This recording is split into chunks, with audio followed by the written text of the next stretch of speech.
मुगल साम्राज्य का एक और नाकाम बादशाह, जिसने मुगल साम्राज्य को पतन की खाई में धकेल दिया। अब वो कौन है ऐसा मुगल बादशाह जिसके बारे में ऐसे शब्द कहे जाते हैं? चलिए शुरू करते हैं।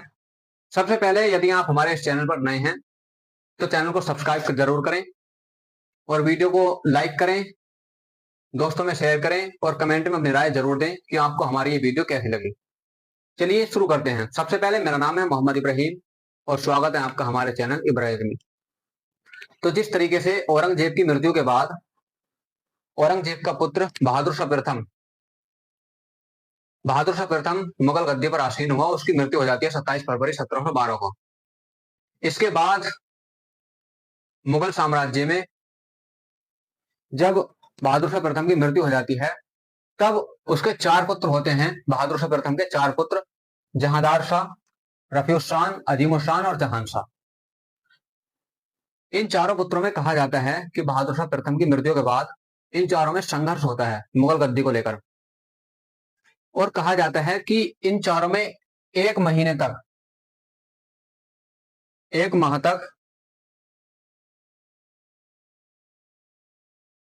तक संघर्ष होता है, जिसके कारण जो बहादुर शाह प्रथम का शव था, यानी डेड बॉडी थी, वो भी एक महीने तक दफनाई नहीं गई।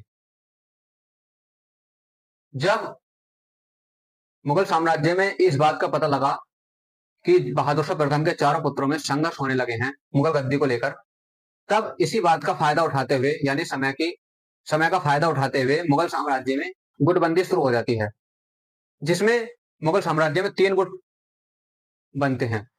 अब वो गुट कौन कौन से थे? जिसमें पहला गुट था ईरानी गुट,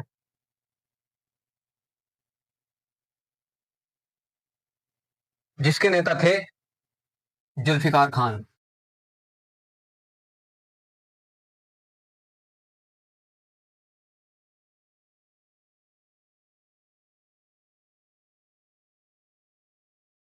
जुल्फिकार खान यानी ईरानी गुट के जो नेता थे वो जुल्फिकार खान, और दूसरा गुट था सैयद गुट।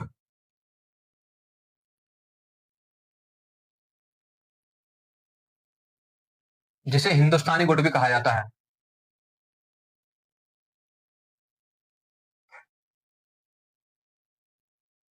हिंदुस्तानी गुट भी कहा जाता है। इसके 2 नेता थे, हुसैन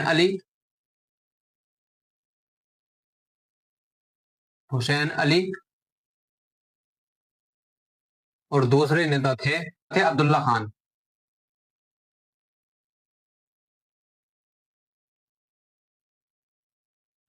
खान। यानी दूसरे गुट का नाम था सैयद गुट, जिसे हिंदुस्तानी गुट के नाम से भी जाना जाता है, और इसके जो नेता थे हुसैन अली और अब्दुल्ला खान। तीसरे गुट का नाम था तुरानी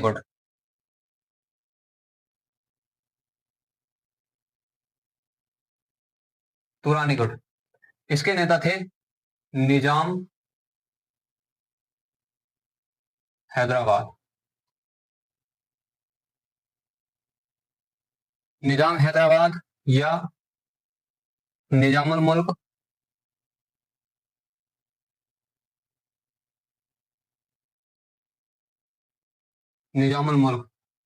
या निजाम शाह या चिनक्रिज खान।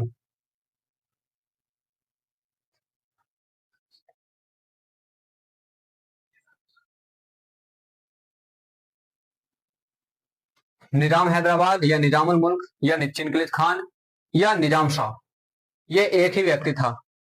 यानी समय का फायदा उठाते हुए मुगल साम्राज्य में 3 गुट बनते हैं, जिसमें ईरानी गुट, जिसके नेता जुल्फिकार खान, और दूसरा सैयद गुट, जिसे हिंदुस्तानी गुट भी कहा जाता है, जिसके नेता हुसैन अली और अब्दुल्ला खान। तीसरा गुट था तुरानी गुट, जिसके नेता निजाम हैदराबाद या निजामुल मुल्क या चिनक्रिज खान।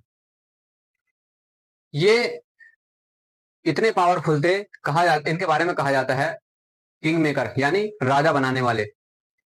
अब यूं समझ लीजिए कि राजा सिर्फ एक हाथ की गुड़िया थी इनके लिए। ये इतने पावरफुल थे कि इनके लिए राजा क्या करना है ये डिसाइड करते थे। यानी युद्ध पर जाना है तो ये डिसाइड करते हैं, और युद्ध पर नहीं जाना है तो ये डिसाइड करते हैं। राज्य में कौन सा काम होना है, कौन सा नहीं काम होना है, ये डिसाइड करते थे।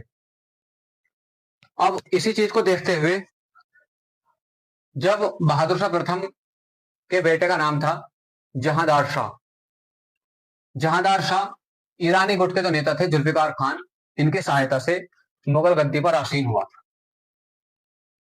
जुल्फिकार खान की सहायता से जहांदार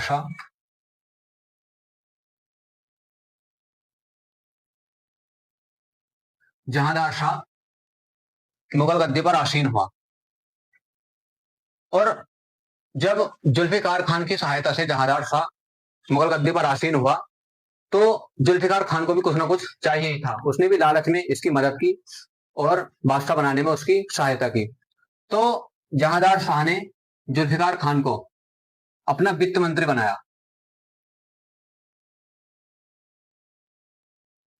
वित्त मंत्री बनाया यानी जहांदार शाह ने जब शासक बनाए तो जुल्फिकार खान को, जिसकी सहायता से शासक बना, उसे अपने वित्त मंत्री बनाया।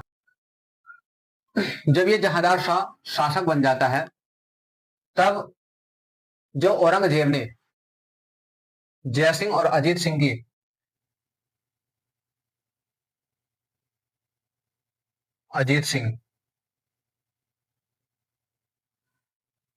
जयसिंह और अजीत सिंह की जो राज्य पर कब्जा कर लिया था, लेकिन उसे औरंगजेब के पुत्र जब बहादुर शाह प्रथम ने उनके राज्य तो वापस कर दिए थे, लेकिन जो इनकी सूबेदारी थी यानी जयसिंह की मालवा की सूबेदारी और अजीत सिंह की गुजरात की सूबेदारी, इसे वापस नहीं किया था बहादुर शाह प्रथम ने। तो जहांदार शाह ने इनकी जो सूबेदारी थी इसे वापस कर दिया था, सूबेदारी को वापस कर दिया। और जुल्फिकार खान ने राज्य में एक, जब बहादुर शाह प्रथम के यानी जहांदार शाह के जो पिता थे बहादुर शाह, इनके शासनकाल में जब जागीरें बांटी जा रही थी, पदोन्नति दी जा रही थी, तब उन पर रोक लगाते हुए जुल्फिकार खान ने शुरू की थी एक इजारा व्यवस्था।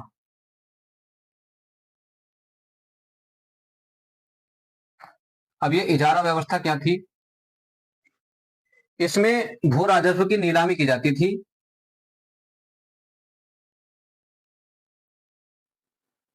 इसमें भू राजस्व की जो नीलामी होती थी वो ठेके पद्धति पर होती थी।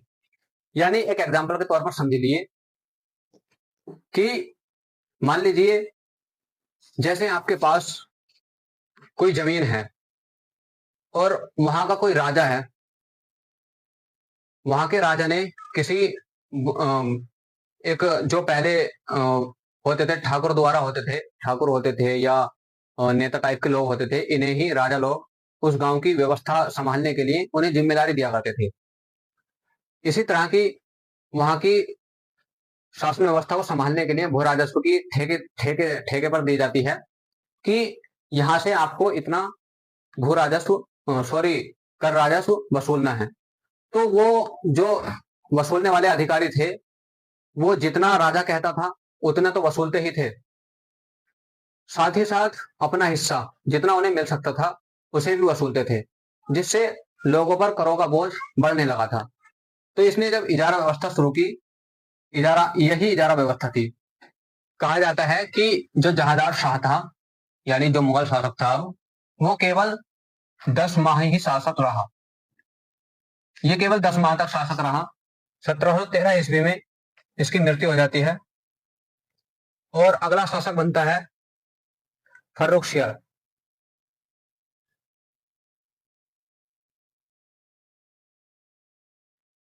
अगला शासक बनता है फर्रुखशियर।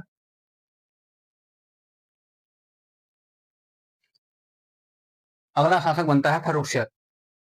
तो आज की क्लास हम यहीं पे स्टॉप करते हैं क्योंकि आज गर्मी बहुत ज्यादा है, इसलिए समय की किल्लत को देखते हुए यदि आपको हमारी ये क्लास पसंद आती है तो वीडियो को लाइक करें, चैनल को सब्सक्राइब करें और दोस्तों में शेयर करें। कमेंट करना ना भूलें, जिससे हमें पता लग जाए कि हमारा कौन सा पार्ट स्ट्रॉन्ग है या वीक है।